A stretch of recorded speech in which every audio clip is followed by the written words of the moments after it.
Today, we're diving into a really powerful new playbook for business. We're talking about a model that completely rethinks what success even means, one that's designed to balance profits with its impact on people and the planet. We're going to break down exactly how it works. You know, for decades, this has been the central tension for leaders everywhere. It's the classic dilemma, right? Do you go all in on shareholder returns, or do you prioritize doing good for society and the environment? The old school thinking always said, hey, it's a trade-off. You can't have both. But what if that whole assumption is just wrong? This slide just nails the shift in thinking. On the one hand, you've got the old playbook, maximize profit, full stop. Any social or environmental costs? Well, those were just externalities, basically somebody else's problem. But on the other hand, you see the new goal, jointly optimizing for both financial performance and real measurable impact. They're not two separate goals anymore. They're one single integrated objective. So you got to ask, why is this massive shift happening right now? Well, it's because that old model, with its super narrow focus on things like quarterly earnings or GDP, is starting to show some pretty serious cracks. It's just failing to account for huge risks that aren't some far-off threat anymore. They are happening today. Now, what's really fascinating here is how all of these risks are tangled together. Climate stress isn't just some environmental issue. It's a massive financial risk. Growing inequality, that puts a strain on society, and you guessed it, markets. And data mistrust, that absolutely erodes the customer relationships you need to survive. All these so-called externalized costs are finally coming home to roost, forcing us to admit that a healthy economy depends on a healthy society and a healthy planet.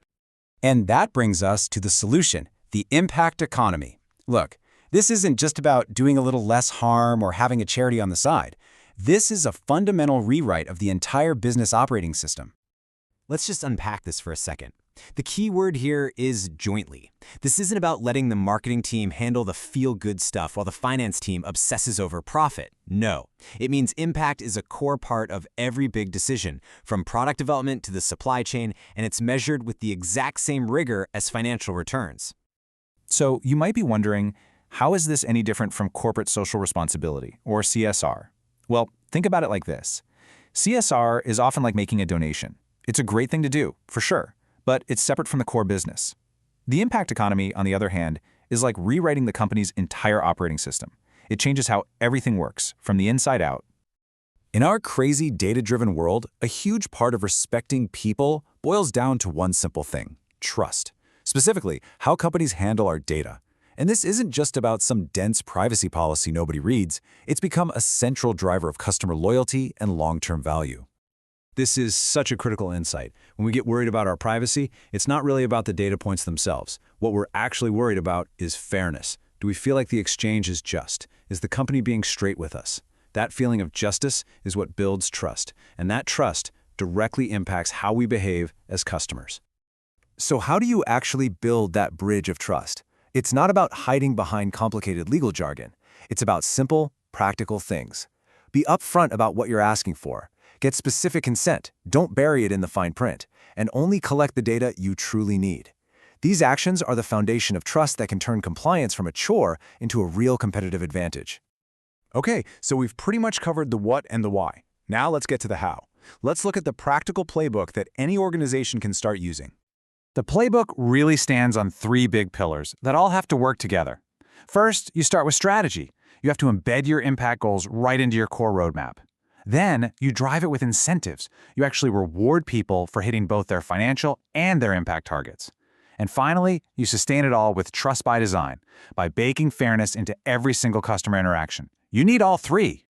Let's double-click on incentives, because honestly, this is where the rubber meets the road. If you want impact to be taken as seriously as profit, you have to connect it to the things that really drive behavior: compensation and project approvals. It's simple. When both the P&L and the impact KPIs determine someone's bonus, those tough trade-offs suddenly become really explicit and way more balanced.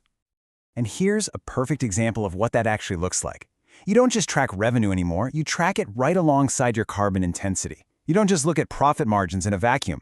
You pair that with how many people in your supply chain are earning a living wage.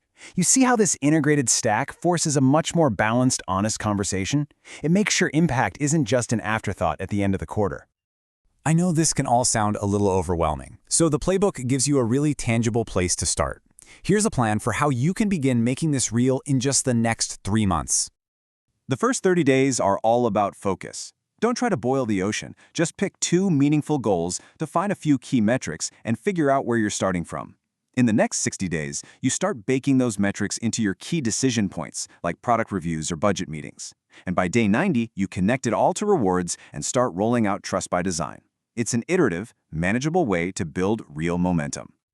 Now, to make all this actually stick, you need a system that, as the quote says, keeps you honest. That means having a cross-functional committee with real teeth, one that includes people from finance and strategy to make sure the hard trade-offs are documented and transparent. This isn't a PR exercise. It's about real, genuine accountability. Getting external reviews also helps to stress test your numbers and keep things credible. Of course, there are definitely some traps you have to watch out for. The biggest one is impact washing, making vague, feel-good claims that you can't actually back up. Another is treating all this like some siloed compliance paperwork. But maybe the most dangerous trap of all is having misaligned rewards, where your incentive structure is still quietly pushing people to chase short-term financial gains at the expense of everything else. And that leaves us with a final, pretty provocative thought. As all of us, customers, employees, investors, start demanding more accountability for more than just profit, the ideas in the impact economy might shift from being a nice-to-have competitive advantage to being the very definition of a sustainable business. I mean, will a company that ignores its impact even be viable in the long run? It's a question really worth thinking about.